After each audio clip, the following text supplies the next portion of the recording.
আমরা চলে এসেছি হেলন বেতে। সেই বিশাল পাহাড়ের নিচ দিয়ে আমরা যাচ্ছি। কি অসাধারণ! আপনারা ভাবতেও পারবেন না যে একটা বিশাল বড় পাহাড়, তার নিচ দিয়ে কিভাবে আমরা যাচ্ছি। এবং আমাদের সঙ্গে অনেক পর্যটক যারা আসছে দেশ বিদেশ থেকে, তারাও যাচ্ছে।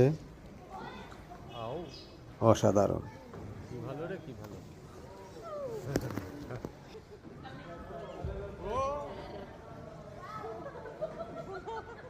হয়নি, আপনার চিন্তা করবেন না।